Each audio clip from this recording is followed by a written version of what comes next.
PHI 102. Study Session 5. Fallacies of Ambiguity. Introduction. In this study session, we shall continue our discussion of fallacies by looking at fallacies of ambiguity, which, as the name implies, arise from the imprecise use of language. These fallacies arise from the equivocal use of words or phrases in the premises or in the conclusion of an argument. This means that in fallacies of ambiguity, an important term may have two or more distinct meanings. Thus, when we notice a shift or confusion of meanings within an argument, a fallacy of ambiguity is committed. Learning outcomes. When you have studied this session, you should be able to point out the following fallacies of ambiguity: equivocation, division, accent, amphiboly. Fallacy of equivocation. This fallacy is committed when two or more meanings of a word or phrase are used in different parts of an argument. Since most words have more than one literal meaning, we often consider the context in which they are used to differentiate those meanings. However, we often confuse the meaning of a word or phrase, and when this occurs, we are guilty of using the word equivocally, thereby committing the fallacy of equivocation. An equivocation, therefore, trades upon the use of an ambiguous word or phrase in one of its meanings, in one of its propositions of an argument, and also in another of its meanings in a second proposition. 2012, page 44. The following are examples of this fallacy. Only man is rational. No woman is a man. Therefore, no woman is rational. 2012, page 44. The word man in the argument above is used in different senses in the two premises of the argument, showing no link between the terms of the conclusion. Andrew has faith in the president. He also has faith in telepathy. Therefore, Andrew has faith in both the president and science. In the above argument, the word faith is used equivocally in the two premises.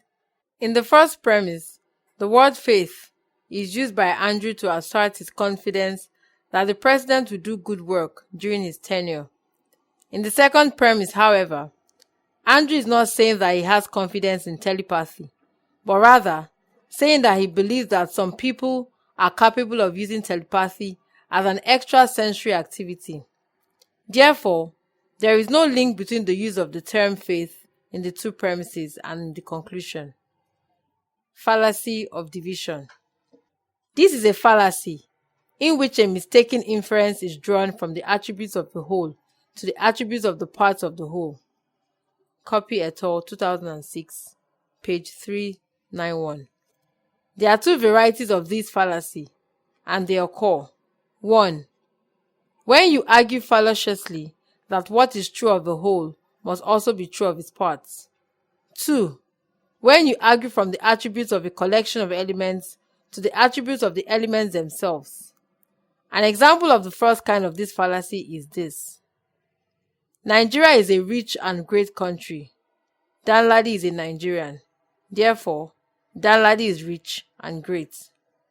An example of the second variety of this fallacy is university students study law, physics, commerce, social work, and philosophy.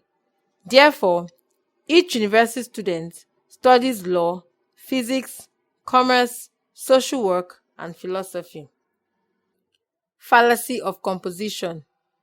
This fallacy is the reverse of the fallacy of division, and it occurs when an inference is mistakenly drawn from the attributes of the parts of the whole to the attributes of the whole. Thus, it involves an inference from the attribution of some features of every individual member of a class to the possession of the same feature by the entire class. 2012, page 45. For example, you commit this fallacy when you argue thus. 1. Every part of the new warplane is light in weight. Therefore, The new warplane is light in weight. 2. Each departmental library in the university is worth $1 million. Therefore, the university library is worth $1 million. Fallacy of accent. The fallacy of accent is committed when a phrase is used to convey two different meanings within an argument, and the difference is based on changes in emphasis given to words within the phrase. Copy et al., 2006, page 388. In other words, this fallacy occurs when there is a shift of meaning within an argument arising from changes in the emphasis given to its words or parts. Thus, the way in which the meaning shifts in the fallacy of accent depends upon which part of it may be emphasized or accented. 4, 2012, page 45. For example, Alice was happy and friendly today. Therefore, Alice usually is sad and unfriendly. Obey will win the Olympic championship. Therefore, Obey has won several other championships except the Olympic championship. In each of the two examples above, the stress or emphasis on certain words, that is, the accented parts, in the premise shifts or changes the meaning of the arguments. Fallacy of aphibole. The word aphibole connotes an ambiguity of expression due to grammatical construction.